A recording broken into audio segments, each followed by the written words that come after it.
Welcome to your channel Preparation for All #64. Dear learners, it is your channel. আজকে macro lesson ডেমোর উপর একটি রিকোয়েস্টের video আমাকে একজন request করেছো যে সত্যি সোনা এই গল্পটি কিভাবে এক্সটার্নালের সামনে পড়াবে দেখে নাও। তোমরা সকলে কেমন আছো? স্যার ভালো আছি, আপনি কেমন? আমিও ভালো আছি। আজ তোমরা কি কি খেয়ে এসেছো স্কুলে আসার সময়? অহনা তুমি কি খেয়ে এসেছো? আমি ভাত আর ডাল খেয়েছি। আরোহী তুমি কি খেয়ে এসেছো? আমি মাছ আর ভাত খেয়ে এসেছি। সৃজিতা তুমি কি খেয়ে এসেছো? আমি ভাত আর পটল ভাজা দিয়ে ডাল খেয়েছি। বাহ, সবাই ভাত খেয়ে এসেছো। তোমরা বলতে পারবে ভাত আমরা কিসের থেকে পাই? চালের থেকে। হ্যাঁ, একদম ঠিক বলেছো, ভাত পাই আমরা চালের থেকে। আর এই চাল কিসের থেকে পাওয়া যায় বলো তো? ধানের। হ্যাঁ, ধানের থেকে। তোমরা কি কেউ ধানের জমি দেখেছো? স্যার আমি দেখেছি, আমাদের মামা বাড়ির ওখানে আছে। ও, তোমার মামার বাড়ির ওখানে ধানের জমি আছে? তুমি কি কোনোদিন মামার বাড়ি যখন গিয়েছো তখন ধান পাকা দেখেছো? জমিতে ধান পেকে আছে দেখেছো?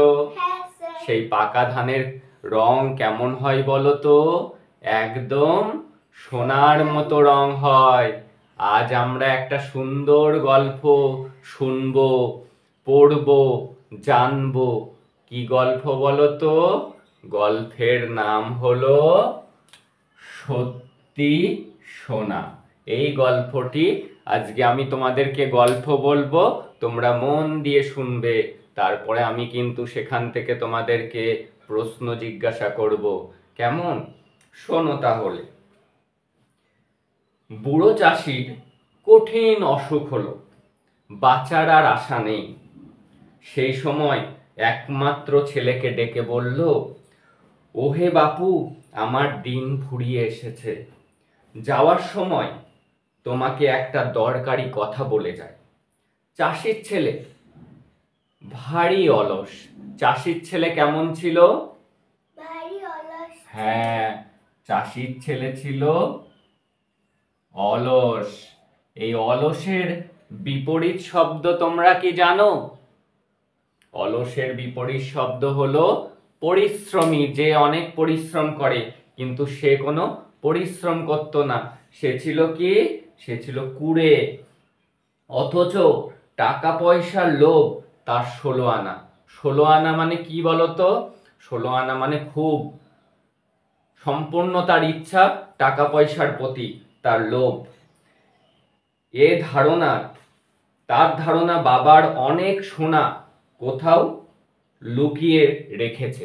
এই সোনা আসলে কি বলতো? সোনা হলো একটি ধাতু। আর সে তার বাবাকে বলল যে তুমি কোথায় সোনা রেখে দিয়েছো সেটি বলে যাও।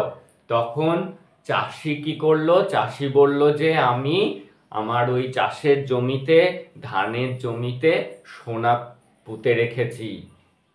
তাই বলে তো চাষি মারা গেল। চাষির ছেলে কুঁড়ে, সে অত বড় জমি, 5 বিঘা জমি, সে কি করে কোপাবে? তাই তার বউ পরামর্শ দিল যে তুমি দুজন মজুর নাও, দিন মজুর নাও। এবং সেই দিন মজুর কোপাতে থাকলো। এবং চাষির বউ বলল, তুমিও গিয়ে ওদের সাথে কাজ করো, তাহলে ওদের উপর নজর রাখা যাবে, তা না হলে ওরা কিন্তু সোনার তাল সরিয়ে রাখতে পারে। তখন চাষির ছেলেও গিয়ে তাদের সাথে খোঁড়া শুরু করলো। পুরো জমি খোঁড়া হয়ে গেল, কিন্তু কোথায় সোনা? কোথাও সোনা পাওয়া গেল না। তখন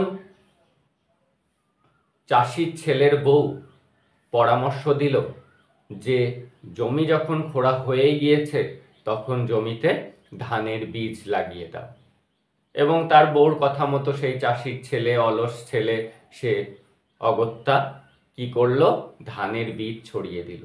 এবং তার কিছুদিন পরে খুব বৃষ্টি হলো এবং জমিতে প্রচুর ধান হলো। তারপর সেই ধান বিক্রি করে হাটে ধান বিক্রি করে তারা প্রচুর টাকা পেল। তখন চাষির ছেলে বুঝতে পারলো যে আসলে বাবা সত্যি সোনা বলতে, সোনা লুকিয়ে রাখার কথা বলতে এই পাকা ধানের কথা বলেছে। এবং সে এটিও বুঝতে পারলো যে পরিশ্রম না করলে কিন্তু কখনোই সাফল্য পাওয়া যায় না, কখনোই টাকা অর্জন করা যায় না। তাহলে এই চাষি কারা বলতো? চাষি হলো যারা মাঠে চাষ করে তাদেরকে বলে চাষি। আর বলতো অসুখ মানে কি?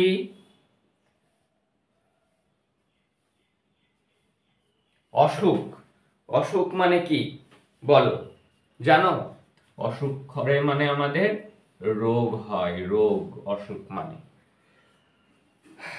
আর বৃদ্ধ মানে কি? বৃদ্ধ চাষি, বৃদ্ধ মানে কি? বৃদ্ধ মানে হলো বয়স্ক, যার বয়স হয়েছে। এই যে বুড়ো, বুড়ো কথার বিপরীত শব্দ কি হবে বলতো? বুড়ো শব্দের বিপরীত হবে জোয়ান অথবা হবে শিশু। আর বলতো দরকারি কথার বিপরীত কি? দরকারির বিপরীত অদরকারি। অলস, অলস কথার বিপরীত কি বলতো? কে বলতে পারে?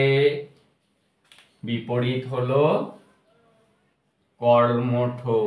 যে কাজ করে তা সে হলো কর্মঠ বা পরিশ্রমী, আর যে শুয়ে বসে ঘুমিয়ে দিন কাটায় সে হলো কি? অলস। তাহলে এবার আমি তোমাদেরকে একটি কর্মপত্র দিচ্ছি, তোমরা এটি পূরণ করে আমাকে দেবে এবং তোমরাও আমাকে দেবে। তোমাদের দলের নাম আমি কি রেখেছিলাম জানো? সোনা। ও আর তোমাদের দলের নাম রেখেছিলাম রূপো। ঠিক আছে আমার সোনা ও রূপা, তোমরা কেমন কে পারো দেখি। কি তোমাদের হয়ে গিয়েছে? দাও। ও তোমাদেরও হয়ে গিয়েছে, দাও দেখি তো তোমরা কি লিখেছো। চাষি কথার অর্থ লিখেছো যে চাষ করে, একদম ঠিক হয়েছে। তোমরা লিখেছো কি? কঠিন, কঠিন মানে হলো শক্ত, তোমাদেরও ঠিক হয়েছে। তোমরা লিখেছো অসুখ মানে হলো ব্যাধি, একদম ঠিক হয়েছে। রোগ ছাড়াও ব্যাধিও অসুখের বিপরীত শব্দ, সরি অসুখের সমার্থক শব্দ। আর তোমরা কি লিখেছো? লিখেছো কি? দৃষ্টি, দৃষ্টি মানে লিখেছো কি? মনোযোগ, একদম ঠিক হয়েছে। এবার বিপরীত শব্দ বুড়ো, তোমরা লিখেছো কি? জোয়ান। আর তোমরা লিখেছো কঠিন, কি লিখেছো? সহজ, একদম ঠিক হয়েছে।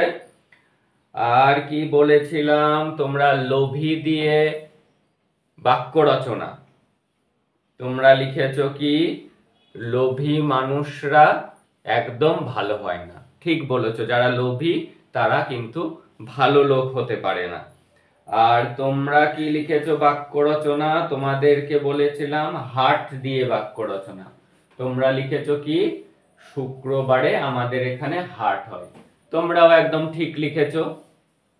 তাহলে আমার সোনা দল এবং রূপা দল দুজনাই খুব ভালো পেরেছো।